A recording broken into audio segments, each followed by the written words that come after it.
right now on the 6 o'clock news. The man accused of brutally attacking women in an Upper Manhattan park faces a judge today. Prosecutors say these crimes took place only months after the suspect was released from a long prison term in Texas.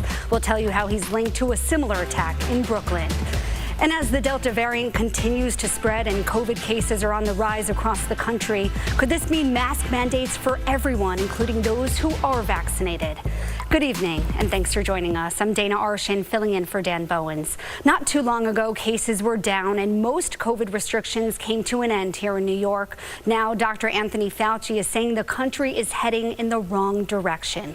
This comes as cases across the country have increased by 51% in just the past week. That's 3 times higher than a month ago. Cases have also steadily increased across New York State and here in the city in the past 2 weeks. Mike Sachs in the newsroom now with the latest. Mike. A beautiful sight in New Jersey. About 100 colorful hot air balloons filled the sky in Reddington. This weekend marked the 38th annual New Jersey Lottery Festival of Ballooning. Organizers claim the event is the largest summertime hot air balloon and music festival in the country. So beautiful. I actually went on a hot air balloon several years ago in Southeast Asia. It was one of the most incredible experiences. All right, well, that's it for our news at 10. Thanks so much for joining us. Good day. We'll have the latest headlines starting tomorrow at 4:30 a.m. And don't go away. Sports Extra with Tina Servasio starts right now. Right now on the 10 o'clock news. More snow headed our way tomorrow. We could see as much as 10 inches in some parts of the tri-state.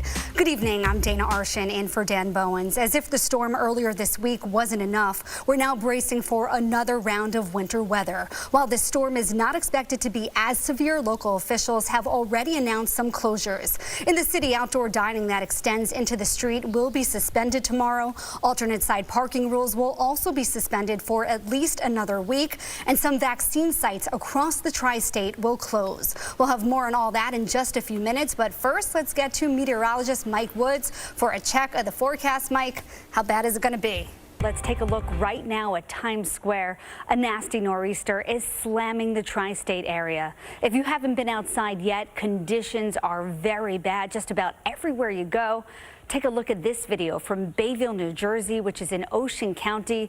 The Jersey Shore is getting hit hard at this hour, and you can see this neighborhood is just buried in snow. Let's get right to Audrey Puente tracking the storm. Audrey, at least here in the city, I did see a lot of plows. The roads weren't terrible, but I could not get a yellow cab this morning. Yeah, it's very difficult to travel anywhere across the tri-state area this morning. Good morning. I'm Dana Arschin. The 20-year anniversary of 9/11 marking an incredibly somber day here in the city and across the nation. Here's a look at the tribute in light that shined once again as a memorial to the victims of the terror attacks. The twin beams reach up to 4 miles into the sky and echo the shape and orientation of what were the Twin Towers. New York City will hit some milestones in its COVID comeback this week. The indoor vaccine requirement will start to be enforced tomorrow at most indoor facilities and businesses. It's also the first day of school for public city students. They'll be back fully for in-person learning with a lot of safety protocols in place. Checking the forecast today, mostly sunny with a high of 84 tonight. Temps drop to the low 70s tomorrow. Another warm day in the mid 80s. Thanks for tuning in. Much more tonight on the News at 10. Today, the FDA amended its emergency use authorization orders for both the Pfizer and Moderna vaccines, authorizing the use of a single booster dose for all adult Americans. Before the move goes into effect, the CDC will meet today to decide if it will also sign off on expanding booster eligibility. Now, it's a little tricky what this all means. According to an FDA vaccine advisory panelist who we spoke to on Good Day New York this morning, FDA authorization means Pfizer and Moderna have permission to distribute, but the recommendation comes from the CDC. This is a Fox 5 News special report. Good morning. I'm Dana Arschin. We're continuing to follow breaking news regarding the COVID-19 outbreak. Governor Cuomo is giving us an update right now from the state capitol. Let's listen in. countries. You see that trajectory.